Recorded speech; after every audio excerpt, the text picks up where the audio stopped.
আসসালামু আলাইকুম প্রিয় বন্ধুরা, অনেক দিন ধরেই আসলে লং ভিডিও দেয়া হয় না। তো আজকে চিন্তা করলাম যে একটু লং ভিডিও আপনাদের মাঝে শেয়ার করি। তো আজকে হচ্ছে আমার আপনার ইফতারি করার পরেও রান্নাবাড়ি কিছুটা বাকি ছিল। আর যেটা রান্না করবো সেটা হচ্ছে এই যে এখন এটা রান্না করতে আসছি। এটা হচ্ছে সতে ভেজিটেবল করব। মানে ব্রোকলিটা আমার বাসায় আনলে সতে ভেজিটেবলসটা খুব খায়। মানে অন্য কোনো সবজি করলে খায় না, এটা যদি একটু সতে করে দিই তাহলে সবাই মজা করে খায়। তো আমি কিভাবে সতে করি সেটাই আপনাদের মাঝে তুলে ধরবো, ভিডিওটা সম্পূর্ণটা দেখবেন। তো আমি যেটা করব সেটা হচ্ছে এই ব্রোকলিটা ফুটন্ত গরম পানিতে হালকা সিদ্ধ করে নিব, কারণ এটার কালারটা ঠিক রাখার জন্য। আর ফুটন্ত পানিতে সিদ্ধ করে নেওয়ার পরে এটার কালারটা অনেক সুন্দর আসে। তো কালারটা সিদ্ধ করে মানে কালারটা রাখার জন্য হালকা একটু গরম পানিতে আপনাকে এটা দিতে হবে। আমার অলমোস্ট সিদ্ধ হয়ে গেছে। তো এখন হচ্ছে আমি এটাকে ছাঁকনিতে ছেঁকে নিব।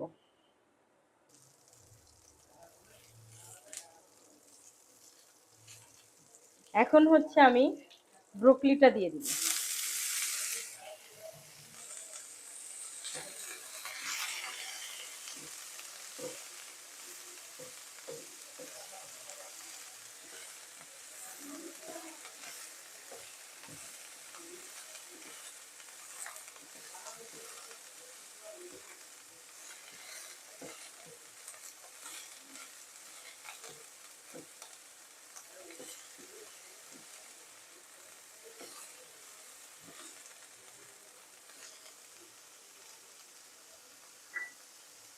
তারপরে যেটা করব, এটার মধ্যে আমি একটু বিট লবণ দিয়ে দিব।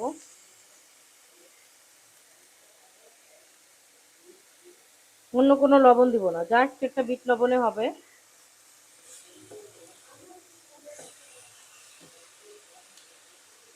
এটা জাস্ট বিট লবণেই হয়ে যাবে।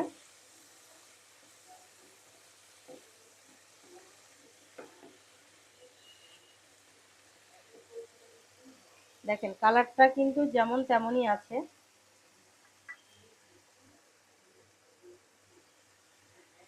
এরপরে যেটা করব, আমি হালকা স্লাইস অল্প পরিমাণ আমি মরিচের গুঁড়াটাও দিয়ে দিব।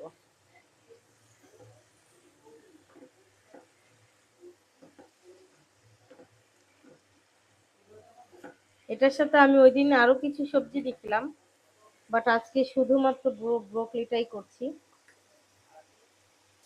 তো এখন যেটা করব, এটা হয়ে গেছে প্রায়। আমি এখানে আপনি চাইলে চাট মশলাও দিতে পারেন বা নুডলসের যে মশলাটা সেটাও দিতে পারেন। আমার বাসায় চাট মশলা ছিল না, আমি নুডলসের মশলাটা এখানে অ্যাড করলাম। এতে করে কি একটা মজার একটা ফ্লেভার, অনেক সুন্দর একটা ফ্লেভার আসে আর খাইতেও ভালো লাগে।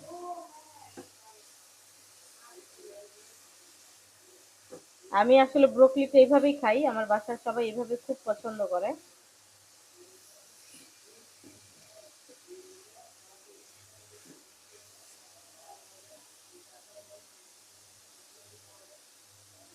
এই তো আমার সতে ব্রোকলি হয়ে গেল। দেখেন কালারটা কত সুন্দর আসছে, আর এটা খেতেও কিন্তু অনেক মজা। তো যাই হোক, আমি এখানে রান্না করে নিয়ে নিলাম, এখন এটা খাবো। তো প্রিয় বন্ধুরা, এই যে আমার সতে ব্রোকলি হয়ে গেছে, এখন আমি খেয়ে টেস্ট করব কেমন হয়েছে।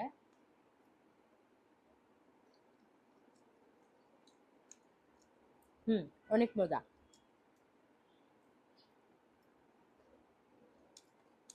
সবুজ সবুজ সবজি, আপনারা যদি কালারটা সবুজ রাখেন দেখতেও ভালো লাগে, খেতেও ভালো লাগে। তো এটা যেহেতু সবুজ, আমি একদম সবুজই রেখেছি, কালারটা একদম ঠিক আছে। আর টেস্টের কথা যদি বলি, জাস্ট অসাধারণ। আপনারা এভাবে বানায় খাবেন, দেখবেন অনেক মজা লাগে। আমার মেয়ের টিচারকে দিছি, সে বলছে যে ইউনিক একটা রেসিপি, কখনো খাই নাই, তবে অনেক মজা হয়েছে। আপনারা এভাবে খেয়ে দেখবেন।